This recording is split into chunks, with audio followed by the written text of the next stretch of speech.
Resisting pleasure. The Stoic path to freedom. It is the nature of the wise to resist pleasures, but the foolish to be a slave to them. Epictetus. Why this fight still matters in an age of hyperstimulation, where food is engineered for addiction, apps are designed to hijack dopamine, and convenience is worshipped as the highest good. Resisting pleasure is not a moral virtue. It is survival. To live in the modern world and remain free is an act of rebellion. Epictetus said the wise resist pleasures, not because they are monks, not because they hate joy, but because they understand what you indulge in repeatedly begins to own you. The foolish think they are enjoying life, when in truth, they are being enjoyed by life, used, consumed, and ultimately shaped by their cravings. This essay explores how ancient Stoic teachings apply to the modern-day pleasure economy, from Instagram and Netflix to porn, sugar, and scrolling. We will ask the hard question: are you free, or are you just well entertained? We will discover that the path to peace isn't paved with more indulgence, but with intentional resistance, and that self-control ain't repression. It is radical liberation. Chapter 1. The Biology of Craving. Why does sugar taste better when you're sad? Why do we scroll more when we're lonely? Why is the binge so easy and the silence so hard? Pleasure is not neutral. It's wired deep into the brain. Dopamine is not just about reward. It's about anticipation. The promise of relief, not the experience itself, is what keeps us hooked. Understanding craving biologically is the first step to reclaiming power philosophically. The Stoics didn't have neuroscience, but they had observation. They noticed that indulging makes the desire stronger, not satisfied, and that the only real peace comes from mastering the impulse, not feeding it. Pleasure is a tool. It must never be the master. Chapter 2. Modern slavery to comfort. You don't need chains to be enslaved. You only need dependence. We fear discomfort more than dishonor. We fear boredom more than burnout. We confuse comfort with happiness, and so we choose the couch over the calling, the scroll over the soul. Epictetus said, "Freedom is the only worthy goal in life, but how can we be free when we are owned by our own habits? When our morning depends on caffeine, our mood depends on likes, and our peace depends on silence never arriving."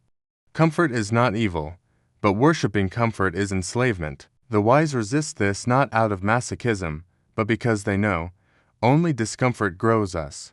Chapter 3. The pleasure-productivity paradox. We think pleasure recharges us, and sometimes it does, but much of modern pleasure is cheap dopamine, not real rest. A binge watch rarely leaves us refreshed. A junk food binge rarely makes us feel whole. Why? Because the brain cannot distinguish between escape and restoration unless it is conscious. The wise understand true recovery builds energy, not guilt. It makes the next day lighter, not heavier. Stoic rest is not absence of activity, it is presence with intention, a walk, a pause, a moment of silence. These don't numb us, they return us to ourselves. Pleasure that restores is chosen, pleasure that enslaves is consumed. Chapter 4. Pleasure as a tool of manipulation. Pleasure sells, and what sells can be weaponized. Every app notification is bait. Every shopping algorithm is prediction. Every ad is a psychological lever. This isn't paranoia, it's design. Modern systems are built not to serve the user, but to hook the brain. To train you not just to want, but to need. Not just to enjoy, but to crave. When pleasure is profit, your attention becomes prey. Epictetus would say, "The man who cannot say no is not a man, but a puppet." Freedom begins the moment you choose what to attend to and what to ignore. Chapter 5. The illusion of just this once. The mind loves negotiation.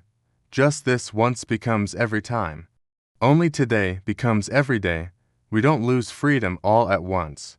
We trade it away in micro-moments, a scroll here, a sweet there, a snooze button, a silent compromise. Pleasure becomes our co-pilot, and then quietly becomes the driver. The Stoics practiced what we might now call microvigilance, not paranoia, presence. They knew that self-deception is the gateway drug to self-destruction.